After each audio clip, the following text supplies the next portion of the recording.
الحمد للہ وحدہ والصلاة والسلام علی من لا نبی بعدہ رب اشرح لی صدری ویسر لی امری واحلل عقدۃ من لسانی یفقہوا قولی اللہم انفعنا بما علمتنا وعلمنا ما ينفعنا وزدنا علما اللہم لا سہل الا ما جعلته سہلا وانت تجعل الحزن اذا شئت سہلا آمین یا رب العالمین۔ پچھلی مرتبہ ہم نے کتاب ریاض الصالحین میں سے جو باب الورع اور ترک الشبہات تھا وہ ہم نے شروع کیا تھا، لیکن پھر مجھے خیال ہوا کہ اس سے جو پچھلا باب تھا اس میں آخری حدیث ہم سے رہ گئی تھی مطالعے سے، تو آج ہم پہلے اس کو مکمل کریں گے۔ جو باب ہم نے اس سے پہلے پڑھا تھا اس کا عنوان یہ تھا کہ کسی تکلیف، مصیبت، پریشانی کے سبب سے موت کی تمنا کرنا، اس کی ناپسندیدگی کا بیان، اور یہ کہ انسان پر اگر کوئی فتنے کا اندیشہ ہو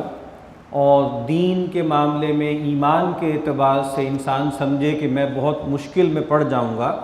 تو پھر کوئی حرج نہیں ہے کہ انسان، جیسے ہم کہتے ہیں ٹینٹیٹیولی اللہ سے یہ مانگ لے کہ اللہ اگر تو سمجھتا ہے کہ جیتا رہنا میرے لیے خیر ہے تو مجھے جیتا رکھ، اور اگر مجھے دنیا سے رخصت ہونا میرے لیے خیر کا اور ایمان اور دین کی سلامتی کا ذریعہ ہے تو مجھے اٹھا لے۔ لیکن محض کسی تکلیف، پریشانی اور فزیکل پین یا فائنینشیل کسی ڈیزاسٹر کی وجہ سے موت کی دہائی دینا، موت کو پکارنا، یہ پسندیدہ نہیں ہے۔ آخری حدیث تھی اس باب کی، سیدنا قیس بن ابی حازم، یہ ایک تابعی ہیں، وہ کہتے ہیں دخلنا علی خباب بن الارت رضی اللہ تعالی عنہ، ہم سیدنا خباب بن الارت رضی اللہ تعالی عنہ کی خدمت میں حاضر ہوئے، نعودہ، ان کی عیادت کے لیے۔ نبی اکرم صلی اللہ علیہ وسلم نے ہمیں جو حقوق بتائے ہیں کہ ایک مسلمان کا دوسرے مسلمان پر کیا حق ہے، تو جو بہت بنیادی حقوق بتائے ہیں ان میں سے ایک یہ بھی ہے کہ یعودہ اذا مرض، جب تمہارا بھائی جو ہے وہ بیمار ہو جائے تو اس کی عیادت کے لیے جاؤ، اس کی مزاج پرسی کے لیے، خبرگیری کے لیے جاؤ۔ تو اسی سنت پر عمل کرتے ہوئے تابعین ہیں، ان کی ایک جماعت، گویا کچھ صحابہ بھی ہو سکتا ہے ہوں، وہ ایک صحابی جلیل سیدنا خباب بن الارت رضی اللہ تعالی عنہ کی خدمت میں گئی عیادت کے لیے۔ کہتے ہیں وَقَدْ اكْتَوَىٰ سَبْعَ قَيَّاتٍ، اور سیدنا خباب بن الارت گویا بہت سخت بیمار تھے، کرٹیکلی ال جس کو ہم کہتے ہیں وہ تھے، اور انہوں نے اپنے جسم پر 7 داغ لگوائے تھے۔ کئی کہتے ہیں داغ لگوانا، یعنی اس زمانے میں آپ سمجھ لیجئے کہ جو سرجری کی نوعیت کی جو چیزیں تھیں اس دور کے مطابق، اس میں سے ایک جو ہے وہ کپنگ تھی، جس کو ہم پچھنا لگوانا کہتے ہیں، فسد کھلوانا کہتے ہیں، خون یا جونک لگوانا کہتے ہیں، خون نکالا جاتا تھا۔ اور ایک لحاظ سے آپ ایک تھیراپی کہہ لیں، ہیٹ تھیراپی آج بھی ہوتی ہے، تو جیسے بہت سے زخموں کے لیے بھی اور بہت سے امراض کے لیے بھی کہ کوئی لوہا یا کوئی ایسی چیز جو ہے وہ گرم کر کے اس سے جسم کو تپایا جائے۔ نبی اکرم صلی اللہ علیہ وسلم نے طبعاً ان دونوں ہی چیزوں کو پسند نہیں فرمایا، یعنی آپ نے کہا کہ جو خون نکالا جاتا ہے اس میں نجاست ہو جاتی ہے، اور جو نکالنے والا ہے، نکلوانے والا ہے، اس کے ساتھ ہوتا ہے، لیکن آپ نے اس کی تعریف بھی کی کہ بہت ایفیکٹو ہے۔ اسی طریقے سے یہ جو جسم کو داغ لگانا ہے، اس کو بھی آپ نے پسند نہیں کیا۔ اس کا سبب بہت واضح ہے، کیونکہ اس میں ایک مشابہت ہو جاتی ہے گویا جہنم کے عذاب سے، کہ بھئی جہنم میں بھی جو ہے وہ جسموں کو تپایا جائے گا۔ خود قرآن مجید میں بتایا گیا ہے کہ وہ لوگ کہ جو سونا اور چاندی کنز کرتے ہیں اور پھر اس کو اللہ کی راہ میں خرچ نہیں کرتے، تو گویا انہی کی آپ سمجھ لیں لمبے آپ سمجھ لیں کہ بال سی بنائی جائیں گی سونے چاندی کی، اور اسی سے ان کے ماتھوں کو، پشتوں کو اور پہلوؤں کو داغا جائے گا۔ لیکن چونکہ بہت ایفیکٹو تھا تو نبی اکرم صلی اللہ علیہ وسلم نے اس کو الاؤ کیا، آپ نے اس کی اجازت دی۔ تو یہ بتا رہے ہیں کہ جب ان کے پاس گئے تو وہ بہت زیادہ بیمار تھے، اور اتنے بیمار تھے کہ اتنا سخت طریقہ علاج کروا چکے تھے۔ اور جیسے آج کل بدقسمتی سے جس کو بھی جو ہے آزمائش آتی ہے اور اس کو جو ہے وہ کینسر ہوتا ہے خاص طور پہ، تو کیمو تھراپی ہوتی ہے، اس کے بعد ریڈیشنز ہوتی ہیں، تو آپ سمجھ لیجیے بالکل اسی طرح کا معاملہ تھا۔ اور جو آدمی بھی اس آزمائش سے گزرتا ہے وہ بالکل بیزار سا آ جاتا ہے زندگی سے۔ تو یہ جو انہوں نے بیک گراؤنڈ بتائی ہے نا، وہ اسی کانٹیکسٹ میں بتائی ہے کہ آدمی جیسے بالکل بیزار آ جاتا ہے کیمو تھراپی سے یا ریڈیشن سے، تو وہ صورتحال ان صاحب کی تھی، خباب بن الارت۔ تو کہتے ہیں جب ہم ان کے پاس گئے اور گفتگو ہوئی آپس میں، تو انہوں نے اپنا ایک تاثر بیان کیا، اور وہ بہت اہم بات ہے جو انہوں نے فرمائی، سیدنا خباب بن الارت نے رضی اللہ تعالیٰ عنہ۔ کہتے ہیں ان اصحابنا الذین صلفوا مضوا، کہا کہ ہمارے وہ ساتھی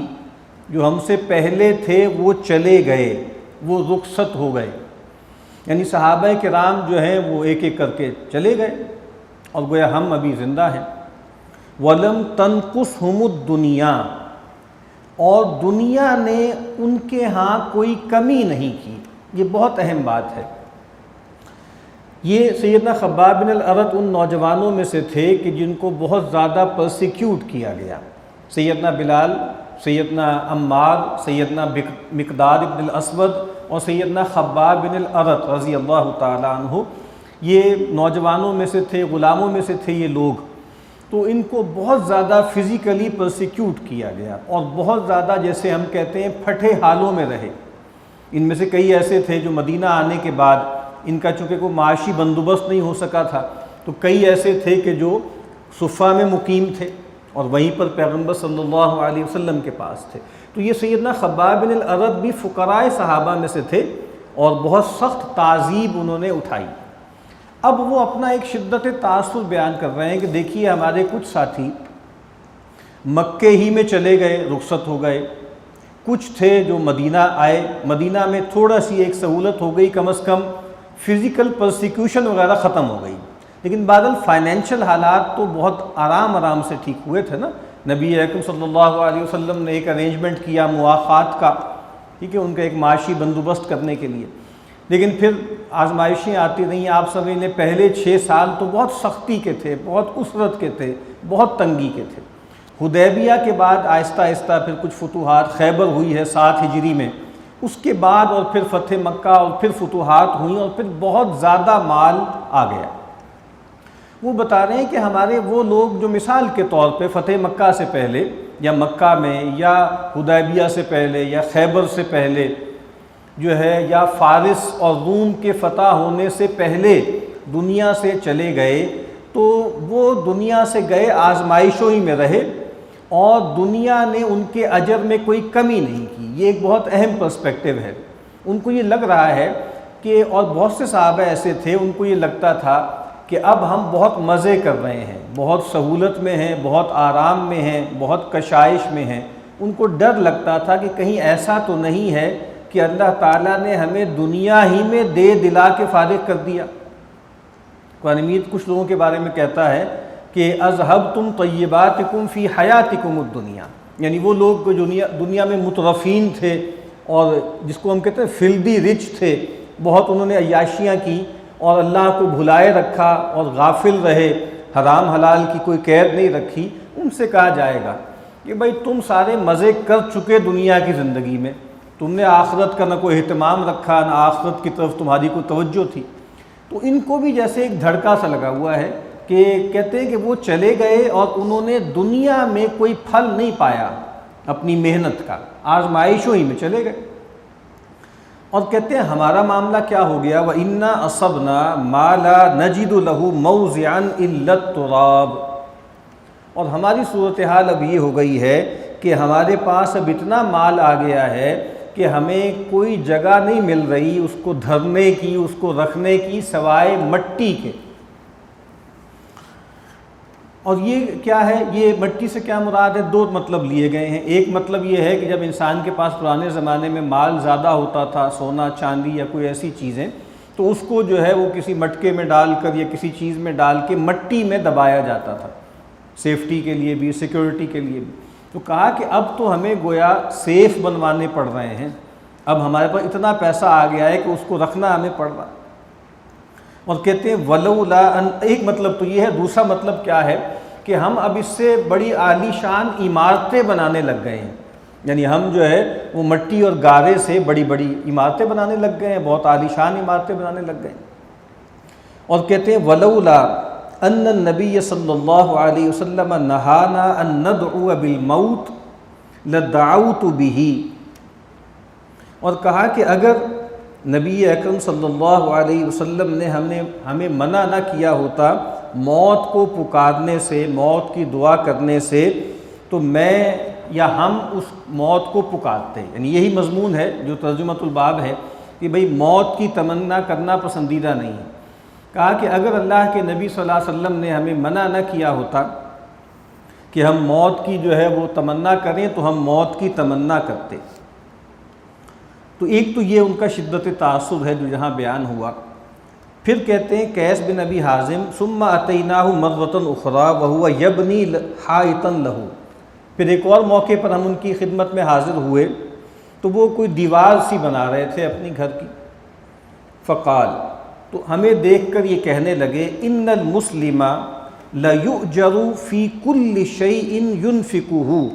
الا فی شیء یجعلہ فی ھذا التراب، کہا کہ مسلمان کو ہر چیز پر اجر دیا جائے گا جو بھی وہ خرچ کرتا ہے۔ ہم وہ احادیث پڑھ چکے ہیں کہ جس کے بارے میں نبی اکرم صلی اللہ علیہ وسلم نے فرمایا کہ جب بندہ مومن اپنی حلال کمائی سے اللہ کو خوش کرنے کی نیت سے جو کچھ بھی ایکسپینڈیچر کرتا ہے، ظاہری بات ہے جائز ذرائع سے مال کمایا، جائز مدات میں اس کو خرچ کر رہا ہے، تو کہا اس سب پر اس کو اجر ملے گا۔ اور ایک روایت میں کہا کہ وہ سب ایک معنوں میں صدقہ شمار ہوگا، قانونی طور پر نہیں، اپنے اجر کے اعتبار سے۔ یہاں تک کہ فرمایا کہ بھائی جو تم نوالا اپنی بیوی کے منہ میں ڈالتے ہو، یعنی اس کا نان نفقہ جو تمہاری ذمہ داری ہے، وہ کوئی تم اس کے ساتھ کوئی فیور نہیں کر رہے، تم کوئی بہت نیکی نہیں کر رہے، وہ تمہاری ذمہ داری ہے۔ تو کہا کہ وہ جو تم لقمہ اس کے منہ میں ڈالتے ہو اس پر بھی تمہیں اجر ملے گا۔ شرط کیا ہے؟ اگر مقصود اللہ کو خوش کرنا ہو، اللہ کو راضی کرنا ہو۔ تو یہاں بھی فرما رہے ہیں کہ مسلمان کو ہر چیز پر اجر دیا جائے گا جو بھی وہ خرچ کرتا ہے، سوائے اس چیز کے جو وہ اس مٹی میں کھپاتا ہے۔ اور یہ جو بات ہے، جب کوئی صحابی اس طرح کی کوئی بات کرتا ہے نا، یہاں وہ یہ نہیں کہہ رہے کہ نبی اکرم صلی اللہ علیہ وسلم نے یہ بات فرمائی ہے، لیکن جب کوئی صحابی آخرت کے حوالے سے، اجر کے اعتبار سے یا غیب کی کوئی خبر دیتا ہے، مثال کے طور پر کہ بھئی آخرت میں یہ ہوگا اور زندگی جو ہے وہ دنیا جب ختم ہونے لگے گی تو اس سے پہلے اس طرح کے ایونٹس آئیں گے، تو یہ وہ چیزیں ہوتی ہیں جس کو جاننے کا کوئی ذریعہ انسانی عقل کے پاس نہیں ہے، حواس کے پاس بھی نہیں ہے۔ تو اس کا مطلب یہ ہے کہ وہ پیغمبر ہی سے سنی ہے۔ کبھی ایسا ہوتا ہے کہ صحابی حوالہ دیتا ہے، کبھی حوالہ نہیں دیتا۔ تو یہ جو مضمون ہے کہ بلا ضرورت تعمیرات کرتے چلے جانا اور اونچی اونچی عمارتیں بنانا، یہ بہت ناپسندیدہ عمل ہے۔ یہ بات خود نبی اکرم صلی اللہ علیہ وسلم سے بھی ثابت ہے۔ آپ نے فرمایا کہ اذا لم یبارک للعبد فی مالہ، جب کسی آدمی کے مال میں برکت نہیں دی جاتی تو کیا ہوتا ہے؟ جعلہ فی الماء والطین، تو وہ اس کو پانی اور مٹی میں کھپا دیتا ہے، یعنی بلا ضرورت اونچی اونچی اور بہت لیوش تعمیرات میں وہ لگ جاتا ہے۔ اور ایک اور روایت ہے جس میں فرمایا کہ لکل درہم، جب بھی کوئی انسان جو ہے کوئی بھی درہم خرچ کرتا ہے اس پر جو ہے انسان کو جو ہے وہ اجر ملتا ہے، لیکن سوائے اس مال کے جو وہ بلا ضرورت تعمیرات میں لگاتا ہے۔ ایک اور روایت میں ہے کل بنا وبال علی صاحبہ الا ما لا بد منہ، ہر تعمیر جو ہے، ہر عمارت جو انسان بناتا ہے وہ اس پر وبال بنے گی سوائے اس کے کہ جو لا بد منہ ہو، جو انیویٹیبل ہو، جو ضروری ہے۔ اور یہ بھی آپ دیکھیے نبی اکرم صلی اللہ علیہ وسلم سے جب وہ آپ کی جو آخر حیات میں جبریل آئے اور آ کے کچھ سوالات کیے، اس حدیث کو حدیث جبریل کہا جاتا ہے، اور اس حدیث میں نبی اکرم صلی اللہ علیہ وسلم نے دو بڑی بنیادی جو ہے وہ علامتیں بیان کی تھیں دنیا کے خاتمے سے پہلے کے حالات کی، اور وہ کیا تھی؟ ایک تو یہ تھا کہ لونڈی اپنی مالکہ کو جنے گی، اور دوسری بات یہ تھی کہ ان تر الحفاة العراة العالیٰ، تم دیکھو گے کہ وہ لوگ کہ جو ننگے پاؤں ہیں، ننگے بدن ہیں اور تنگ دست ہیں، رعاء الشاء، اور جو بکریاں چرانے والے ہیں، یتطاولون فی البنیان، کہ وہ عمارتوں کی بلندی میں ایک دوسرے سے مقابلہ کریں گے۔ اور وہ روایت ہو یا یہ جو علامات قیامت والی یہ روایت ہے، اگر آپ اس روایت کو پڑھیں تو آپ کو لگتا ہے کہ جیسے شاید GCC کے جو ممالک ہیں نا ان کا ذکر ہو رہا ہے، یعنی گلف کوآپریشن کاؤنسل جو ہے نا، بالکل اس کی حالت یہی ہے۔ یعنی آج سے 100-125 سال پہلے سعودی عرب ہو یا یہ سب ممالک ہوں، یہاں سے حاجی جاتے تھے، ان پر دان کرتے تھے، وہ فقیر تھے، یہاں سے لوگ جا کے ان کو فائنانس کرتے تھے۔ کتنی ہی عمارتیں ہیں وہاں پر جو ہے وہ ملکہ بھوپال کی بنائی ہوئی، کتنی عمارتیں بڑی بڑی وہاں وقف کی جو ہے نظام حیدرآباد میں بنائی ہیں، تو یہاں کے لوگ امیر تھے بر صغیر کے، اور وہ جا کر ان پہ چیریٹی کرتے تھے۔ اور آپ دیکھ لیجئے کہ 20-25 سال میں جب ان کے ہاں وہ تیل ویل نکلا ہے، اس کے بعد جو صورتحال پیدا ہوئی ہے، تو آج جو مقابلہ ہے اس وقت دنیا میں سب سے اونچی عمارتیں بنانے کا، وہ یورپینز میں نہیں ہے، وہ عربوں میں ہے، ٹھیک ہے؟ تو پہلے UAE والوں نے بنائی ہے، اب جو ہے وہ وہاں پر سعودی عرب میں بنائی جا رہی ہے دنیا کی سب سے اونچی عمارت۔ اور حسن بصری علیہ رحمہ نے ایک جملہ کہا تھا، مجھے ایسے لگتا ہے کہ جیسے انہی لوگوں کے لیے کہا گیا تھا جو وہاں کے حکمران ہیں، انہوں نے کہا رفع التین و ہدم الدین، ایسے لگتا ہے پیش گوئی کر رہے ہیں، یعنی شاید MBS یا MBZ کے بارے میں حسن بصری کو اللہ نے دکھا دیا، اور وہ یہ پیش گوئی کر رہے ہیں۔ کیا پیش گوئی کر رہے ہیں؟ رفع التین، مٹی اور گارے کو بلند کیا، و ہدم الدین، اور دین کو گرا دیا، یعنی عمارتیں تعمیر کیں اور دین ڈسمینٹل کر دیا۔ لگتا ہے حسن بصری کو اللہ نے کوئی کشف کیا، دکھایا تھا کہ ان کو نظر آ گیا تھا کہ یہ کام وہاں پر ہونے جا رہا ہے۔ تو بعد یہاں پر بھی نبی اکرم صلی اللہ علیہ وسلم نے یہ بات فرمائی کہ جب کوئی آدمی گویا اس کی مت ماری جاتی ہے، اور جب اس کے مال میں بے برکتی کا معاملہ ہوتا ہے، تو پھر وہ لوگ یہ کام کرتے ہیں۔ اور خود قرآن مجید نے بھی اس کو موضوع بنایا، یعنی قوم عاد کے بارے میں کہا نا، جس کی طرف سیدنا ہود کو مبعوث کیا گیا، الم تر کیف فعل ربک بعاد ارم ذات العماد التی لم یخلق مثلها فی البلاد، کہا کہ وہ ستونوں والے جو تھے نا عاد، اور خود قرآن مجید نے سیدنا ہود کا ایک قول سورہ شعراء میں ان کے بارے میں نقل کیا ہے، اتبنون بکل ریعۃ آیۃ تعبثون، تمہارا معاملہ عجیب ہو گیا ہے کہ ہر اونچائی پہ، ہر بلندی پر تم ایک ornament بنا لیتے ہو، ایک جو ہے بہت بڑی عمارت بنا لیتے ہو، اور ایک جو ہے ایک نشانی بنا لیتے ہو۔ تعبثون، عبث، بیکار، یعنی آپ جائیے سعودی عرب میں، آپ جائیے گلف میں، پتہ لگے گا جو اونچی عمارت ہے، جو پہاڑی ہے، یہ فلاں صاحب کا محل ہے، یہ فلاں صاحب کا محل ہے، یہ فلاں صاحب کا محل ہے، جو پتہ لگتا ہے کہ کبھی سال میں 1 ہفتے کے لیے تشریف لاتے ہیں، کبھی جو ہے 4 دن کے لیے تشریف لاتے ہیں۔ تو کیا تمہاری حالت یہ ہے کہ سب سے جو اونچے مقامات ہیں وہاں پر تم جو ہے وہ جو ہے عمارتیں بناتے ہو؟ اور آگے کیا کہا؟ وَتَتَّخِذُونَ مَصَانِعَ لَعَلَّكُمْ تَخْلُدُونَ، اور تم ایسی عمارتیں بناتے ہو کہ شاید تمہیں ہمیشہ یہیں رہنا ہے، تمہیں مرنا نہیں ہے، تمہیں انہی عمارتوں ہی میں رہنا ہے۔ تو یہاں بہرحال نبی اکرم صلی اللہ علیہ وسلم یہ بات فرما رہے ہیں کہ سیدنا جو ہے خباب فرما رہے ہیں، میں نے جس طرح پہلے عرض کیا کہ سیدنا خباب بن الارت ان لوگوں میں سے تھے جو بہت برے حالات میں رہے، اور جب وہ اللہ نے ان کو خوشحالی دی تو وہ بھول نہیں گئے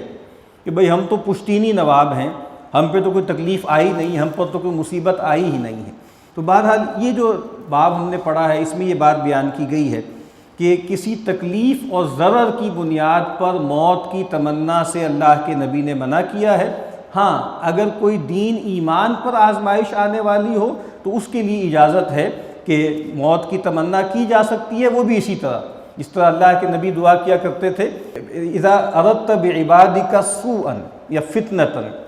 کہ اللہ اگر تو اپنے بندوں کے بارے میں کسی بڑی آزمائش کا ارادہ فرمائے تو فاقبضنی الیک غیر مفتون، تو مجھے اپنے پاس جو ہے وہ قبض کر لینا، مجھے اپنے پاس بلا لینا، اس حالت میں کہ ہم مفتون نہ ہوں۔ وآخر دعوانا الحمدللہ رب العالمین۔